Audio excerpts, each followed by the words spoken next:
Je lis du livre de Genèse, chapitre 41, les versets 1 à 8, ce qui suit. Au bout de 2 ans, Pharaon eut un songe. Voici, il se tenait près du fleuve, et voici, 7 vaches belles à voir et grasses de chair montèrent hors du fleuve et se mirent à paître dans la prairie. 7 autres vaches laides à voir et maigres de chair montèrent derrière elles hors du fleuve et se tinrent à leur côté sur le bord du fleuve. Les vaches laides à voir et maigres de chair mangèrent les 7 vaches belles à voir et grasses de chair. Et Pharaon s'éveilla. Et il se rendormit. Et il eut un second songe.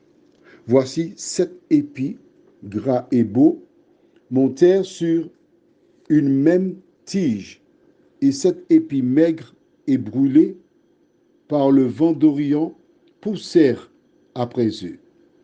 Les épis maigres engloutirent les 7 épis gras et pleins, et Pharaon s'éveilla. Voilà le songe. Le matin, Pharaon eut l'esprit agité, et il fit appeler tous les magiciens et tous les sages de l'Égypte. Il leur raconta ses songes, mais personne ne put les expliquer à Pharaon. Notre thème, c'est un songe en deux. Prions. Seigneur, nous réalisons que par le passé, tu parlais essentiellement aux hommes par des songes. Tu as donné 2 songes à Joseph. Les chansons et le panetier eurent leurs songes. Et là, tu donnes 2 songes à Pharaon, comme tu les avais donnés à Joseph. Pharaon, après le premier, se réveille. Mais tu n'as pas fini avec lui, il s'endort à nouveau. À son réveil au petit matin, il convoque les magiciens. Il convoque toutes ces personnes. En ce temps-là, on appelait les sages. On les appelait les sages. Tous, ils viennent. Et Pharaon attend une réponse d'eux. Qu'est-ce que le rêve? Je ne vais pas l'expliquer puisque Joseph le fera tout à l'heure. Mais ce qui est intéressant,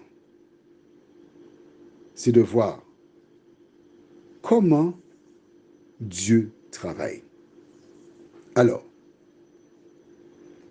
Potiphar, en jetant Joseph dans cette section de la prison, il pensait se débarrasser de lui. Mais nous rappelons que derrière lui, il y a l'ennemi. Le Seigneur permet que 2 officiers de Pharaon soient dans la même section que Joseph. Là, l'ennemi a déjà compris que Dieu prépare la sortie de Joseph. Parce que Dieu ne ment pas. Il a dit, je suis avec toi tous les jours jusqu'à la fin du monde. Donc, il a la solution. Les 2 hommes ont un rêve, il leur donne l'explication, il se fie à les chansons lui disant, quand tu sortiras, pense à moi. Et j'aimerais t'inviter à vivre dans la peau de Joseph. En fin de journée, il entend les pas des soldats. Il se lève, il nettoie sa barbe, il nettoie ses cheveux, il nettoie son vêtement parce qu'il va partir maintenant. C'est lui qu'on est venu chercher. Mais ce n'est pas lui. Ce n'est pas lui. Et les hommes se succèdent. Ils sortent. D'autres entrent. Bientôt, Joseph est le plus ancien. Les nouveaux racontent ce qu'ils ont vu dehors. Mais Joseph garde la foi. Il compte sur son Dieu. Comment Dieu fera-t-il? Il ne sait pas.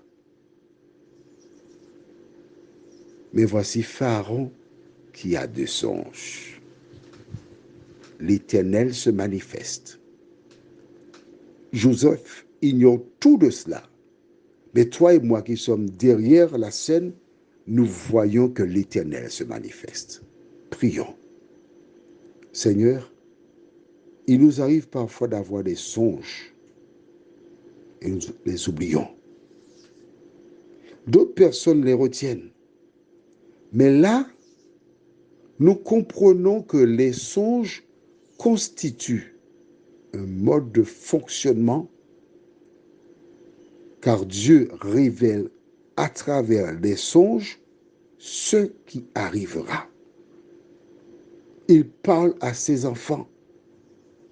Il leur dit ce qui arrivera à travers les songes. D'où la nécessité pour chacun d'être en règle avec Dieu. La nécessité pour chacun d'être attentif à la voix de Dieu parce que l'Éternel parle. Tandis que Joseph est chez lui, dans la petite chambre, en bas, les hommes à l'étage se réjouissent parce que la vie est belle.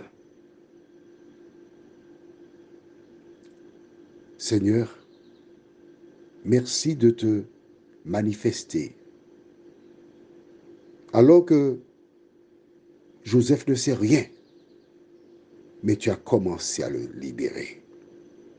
Que ton esprit nous aide chaque jour à cramponner nos yeux sur toi, Seigneur, à compter sur tes promesses.